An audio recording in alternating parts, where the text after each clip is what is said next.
ভারত থেকে হাসিনার স্থান হবে বাংলাদেশের কারাগার, গুম খুনের মামলায় হতে পারে মৃত্যুদণ্ড।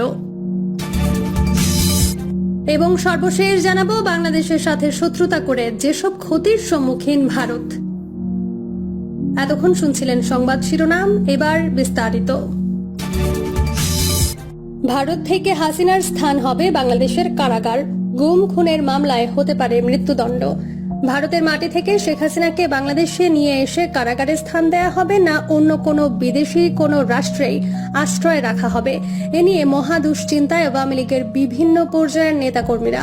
শেখ হাসিনাকে বিচারের কাঠগড়ায় নিতে ইতিমধ্যে জাতিসংঘ, যুক্তরাষ্ট্র, ইইউ সহ কয়েকটি দেশ তদন্তের জন্য বাংলাদেশে বিশেষ ইউনিট পাঠিয়েছে। স্বৈরাচার খুনি হাসিনাকে ঢাকার হাতে তুলে দিতে বাংলাদেশের পক্ষ থেকে ভারতকে জানানো হয়েছে। এ নিয়ে আওয়ামী লীগের নেতাকর্মীদের মধ্যে আতঙ্ক, ভয় সৃষ্টি হয়েছে। জানা গেছে, নেতাকর্মীদের মধ্যে নানান ধরনের প্রশ্ন দেখা দিয়েছে শেখ হাসিনার ভবিষ্যৎ বা শেষ অবস্থান নিয়ে। কেননা এবছরের জুলাই মাসে সংগঠিত হত্যাসহ মানবতা বিরোধী অপরাধে শেখ হাসিনার সহ 10 জনের বিরুদ্ধে তদন্ত ইতোমধ্যে শুরু হয়ে গেছে। বলা চলে বেশ দ্রুতই ছাত্র জনতার আন্দোলন চলাকালে যেসব হত্যাকাণ্ড ঘটেছে তার বিচার করার সিদ্ধান্ত নিয়েছে অন্তর্বর্তী সরকার। 2024 সালের 1 জুলাই থেকে 5 আগস্ট পর্যন্ত ছাত্র জনতার আন্দোলনে সংঘটিত হত্যাকাণ্ডের মামলার বিচার হতে যাচ্ছে আন্তর্জাতিক অপরাধ ট্রাইব্যুনালে।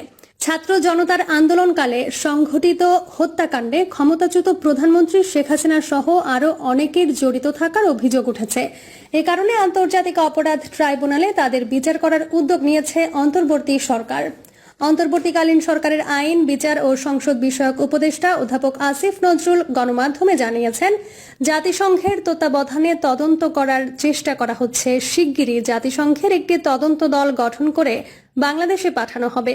আন্তর্জাতিক অপরাধ ট্রাইব্যুনাল আইনের অধীনে এই হত্যাকাণ্ডের সঙ্গে জড়িত ব্যক্তি যারা আদেশ দিয়েছেন, বিভিন্নভাবে সহযোগিতা করেছেন, তাদের সবাইকে বিচারের আওতায় আনা সম্ভব বলে জানান তিনি। তবে গণমাধ্যমে কারো কারো অভিমত প্রকাশিত হয়েছে, এতে তারা অভিন্ন অভিমত প্রকাশও করেছেন। যুক্তি দেখিয়ে বলা হয় যে ছাত্র আন্দোলনকালে হত্যাকাণ্ডের বিচার আন্তর্জাতিক অপরাধ ট্রাইব্যুনালে হওয়ার কথা প্রকাশিত হয়েছে। এই বিচার হবে আন্তর্জাতিক অপরাধ আইন 1973-এর অধীনে। এই আইন অনুযায়ী ট্রাইব্যুনালের বিচারে দোষী সাব্যস্ত ব্যক্তিকে মৃত্যুদণ্ডের বিধান রয়েছে। যেহেতু জাতিসংঘ মৃত্যুদণ্ডের বিষয়টি অনুমোদন করে না, তাই এক্ষেত্রে জাতিসংঘের যুক্ততার সুযোগ নেই বলে অভিমত জানানো হয়। তবে এর পাশাপাশি বলা হয়, বাংলাদেশ চাইলে ছাত্র জনতার গণ আন্দোলনে ক্ষমতাচ্যুত প্রধানমন্ত্রী শেখ হাসিনার সহ অভিযুক্ত ব্যক্তিদের বিরুদ্ধে গণহত্যা ও মানবতা বিরোধী অপরাধের অভিযোগের তদন্তে জাতিসংঘ আলাদা প্রক্রিয়ার মাধ্যমে সহায়তা করতে তৈরি রয়েছে। প্রশ্ন হচ্ছে, পররাষ্ট্র উপদেষ্টার এমন কড়া জবাব ভারত হয়তোবা দোটানায় পড়বে বা পড়তে যাচ্ছে। কেননা এখন বাংলাদেশের অভ্যন্তরীণ বিষয় কৌশলী না হলে শুধু এই দেশ না, তার দেশ ভারত ও ভূ রাজনৈতিক কৌশলে মার খেয়ে যাবে।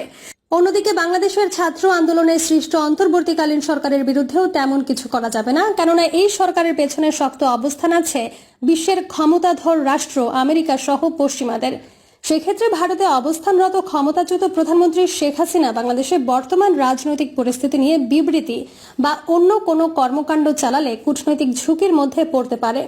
ভারত ক্ষমতাচ্যুত প্রধানমন্ত্রী শেখ হাসিনার পক্ষে সরাসরি থাকতে গিয়ে ক্ষমতাধর রাষ্ট্র আমেরিকা সহ পশ্চিমাদের বিরাগ ভাজন হয়, সেই ব্যাপারটি আছে। অন্যদিকে বাংলাদেশে ভারত বিরোধিতা এখন যে স্মরণকালের সর্বোচ্চ পর্যায়ে পৌঁছেছে তার সর্বমহলে আলোচিত হচ্ছে। বেশিরভাগ মানুষ মনে করে বাংলাদেশের সর্বস্তরের জনগণের ইচ্ছার প্রতিফলনের মূল্য দেয়নি ভারত। তার চেয়ে সমসাময়িক ভারতের সরকারের সহযোগিতায় বাংলাদেশের শেখ হাসিনা সরকার বিরোধী দল ও মত নিষ্ঠুরভাবে দমনের মাধ্যমে দীর্ঘ সময়, বিশেষ করে 1.5 যুগ ধরে টিকেছিল। তাই শেখ হাসিনাকে ভারতের মাটিতে আশ্রয় দিয়ে বাংলাদেশে বর্তমানে ক্ষমতাসীন, বিশেষ করে অন্তর্বর্তীকালীন সরকারের বিরুদ্ধে বক্তব্য দিতে সম্মতি দিবে তা মনে করেন না অনেকে। এর পাশাপাশি শেখ হাসিনার বিরুদ্ধে এত সব মামলা, অভিযোগ থাকার পরও তাকে দিনের পর দিন আশ্রয় দেবে কিনা সেই বিষয়টিও আওয়ামী লীগের নেতাকর্মীদের মনে ঘুরপাক খাচ্ছে।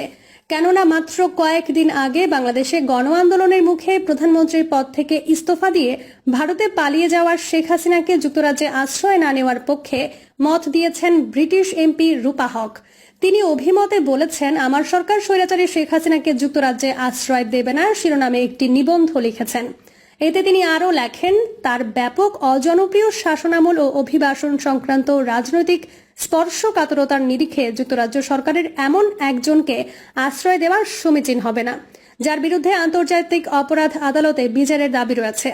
এই কারণে আওয়ামী লীগের নেতাকর্মীরা উদ্বিগ্ন, তাদের দলের সভাপতি শেখ হাসিনার ভবিষ্যৎ অবস্থান আসলে কোথায় হবে, বিদেশে নাকি বাংলাদেশের কারাগারে। বাংলাদেশের সাথে শত্রুতা করে যেসব ক্ষতির সম্মুখীন ভারত, চলতি বছরের প্রথম 4 মাসে বাংলাদেশে ভারতের প্রকৌশল পণ্য রপ্তানি করেছে 9%। একই সঙ্গে ইতালি, কোরিয়া, নেপালের মতো দেশগুলোতেও কমেছে ভারতীয় পণ্যের চাহিদা। শুক্রবার ভারতীয় সংবাদ মাধ্যম দ্য হিন্দুর এক প্রতিবেদনে এসব তথ্য জানানো হয়েছে। ভারত বিদেশে যেসব পণ্য রপ্তানি করে তার 1/4 হল প্রকৌশল পণ্য। খবরে বলা আছে, বাংলাদেশের সাম্প্রতিক অস্থিরতার কারণে সরবরাহ বিঘ্নিত হচ্ছে এবং এর ফলে সম্ভাব্য রাজস্ব ক্ষতির আশঙ্কা বেড়েছে। ভারতের ইঞ্জিনিয়ারিং এক্সপোর্ট প্রমোশন কাউন্সিলের তথ্য বলছে, চলতি বছরের প্রথম 4 মাসে দেশটির লোহা এবং ইস্পাত রপ্তানি কমেছে 31.6%। প্রতিবেদনে আরও বলা হয়েছে, ভারতীয় প্রকৌশল পণ্যের শীর্ষ 25 রপ্তানি বাজারের মধ্যে 13 দেশে চাহিদা কমতে দেখা গেছে। এই ধরনের বড় বাজারগুলোর মধ্যে ইতালিতে 26.4%, কোরিয়ায় 16.6%, নেপালে 12.3% এবং বাংলাদেশে 9% রপ্তানি কমেছে ভারতীয় প্রকৌশল পণ্যের। বাংলাদেশে রপ্তানি কমে যাওয়ার কারণ হিসেবে ইইপিসি বলেছে, সাম্প্রতিক বিক্ষোভ ও সহিংসতার কারণে দেশটির আমদানি ব্যাপকভাবে বিঘ্নিত হয়েছে। এর কারণে ভারত সহ সারা বিশ্বের রপ্তানিকারকরাই ক্ষতির মুখে পড়েছেন। তবে একই সময়ে সংযুক্ত আরব আমিরাত এবং সৌদি আরবে ভারতীয় প্রকৌশল পণ্যের রপ্তানি ব্যাপকভাবে বেড়ে যাওয়ায় আর্থিক ক্ষতি অনেকটাই পুষিয়ে গেছে বলে দাবি করেছে ভারত। প্রতিবেদনে বলা হয়েছে, আমিরাতের ভারত প্রকৌশল পণ্যের রপ্তানি 44% এবং সৌদি আরবে 33% পর্যন্ত বেড়েছে। চলতি বছর কেবল এই দুটি দেশই ভারত থেকে 440 কোটি মার্কিন ডলার প্রকৌশল পণ্য আমদানি করেছে। ভারত থেকে এর চেয়ে বেশি প্রকৌশল পণ্য কেনা একমাত্র দেশ হল যুক্তরাষ্ট্র। ইলিশের সংকট, কলকাতা সহ পশ্চিমবঙ্গের বাজারগুলোতে দেখা নেই ইলিশের। যা দু একটা মিলছে তার দামও আকাশ ছোঁয়া। এর ফলে কমে গেছে বেচাকেনা। তাতে যেমন বিক্রেতারা হতাশ, তেমনই মন খারাপ ক্রেতাদেরও।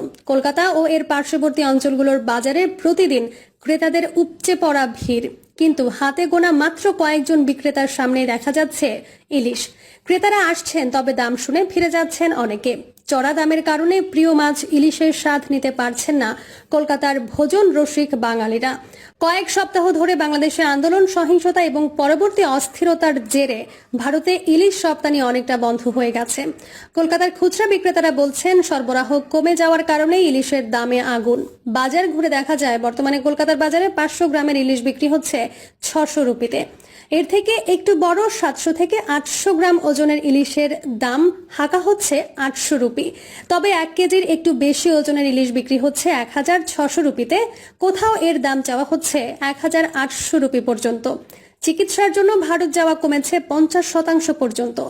রাজনৈতিক সংকটের পর বাংলাদেশ থেকে ভারতে চিকিৎসার জন্য যাওয়া 50% পর্যন্ত কমেছে। দেশটির জেইন হাসপাতালগুলোর নির্বাহী কর্মকর্তারা এসব তথ্য জানিয়েছেন। তাদের ধারণা, বাংলাদেশের চলমান পরিস্থিতির কারণে মেডিকেল সম্পর্কিত বাণিজ্যের উপরও প্রভাব পড়তে পারে। কারণ ভারত বাংলাদেশ ফার্মাসিউটিক্যালস পণ্য রপ্তানি করে থাকে। ফোর্টিস হেলথ কেয়ারের মুখপাত্র বলেন, বাংলাদেশের চলমান রাজনৈতিক পরিস্থিতির কারণে আমাদের হাসপাতালগুলোতে রোগীর সংখ্যা কমে গেছে। তিনি বলেন, অনেক রোগী তাদের ভ্রমণ পরিকল্পনা বাতিল অথবা স্থগিত করেছেন। কোনো হাসপাতালে এ ধরনের রোগীর সংখ্যা 50% পর্যন্ত কমেছে। তবে অবস্থা ধীরে ধীরে স্বাভাবিক হবে বলেও আশা প্রকাশ করেন তিনি। সবচেয়ে বড় হাসপাতাল চেইনের আন্তর্জাতিক বিপণন দলের একজন নির্বাহী জানিয়েছেন, হাসপাতালগুলোতে বাংলাদেশি রোগীদের সংখ্যা কমছে। তাছাড়া এই সংখ্যা আরও কমতে পারে বলেও আশঙ্কা করেন তিনি বলেন, বাংলাদেশ থেকে গত কয়েক সপ্তাহ ধরে রোগী আসা কমেছে। সংকট শুরু হওয়ার পর প্রায় 20% রোগী কমেছে। অন্য একটি চেইন হাসপাতালের নির্বাহী কর্মকর্তা জানিয়েছেন, আমাদের আয় কমেছে 5%, তাছাড়া রোগী কমেছে 30% পর্যন্ত। নতুন করে কোনো রোগী আসছে না বলেও জানান তিনি। লালবাত্তি কলকাতা নিউ মার্কেটে পরিস্থিতি অস্বাভাবিক থাকায় পেট্রাপোল স্থলবন্দর দিয়ে বাংলাদেশি পর্যটক প্রবেশে ধস নেমেছে। এর নেতিবাচক প্রভাব পড়েছে পশ্চিমবঙ্গের ব্যবসা বাণিজ্যে। বিশেষ করে কলকাতা নিউ মার্কেট এলাকার হোটেল, জুতা, পোশাক, প্রসাধনী থেকে শুরু করে ক্ষতির মুখে পড়েছে পরিবহন ব্যবসায়ীরাও। অনেকেই বলেছেন, বাংলাদেশি পর্যটক কমে যাওয়ায় তাদের দোকান ভাড়া তোলাও কষ্টকর হয়ে পড়েছে। প্রিয় দর্শক, এই ছিল এখনকার সর্বশেষ সংবাদ। আপডেট সব সংবাদ পেতে চ্যানেলটি সাবস্ক্রাইব করে বেল আইকনটি ক্লিক করে রাখুন।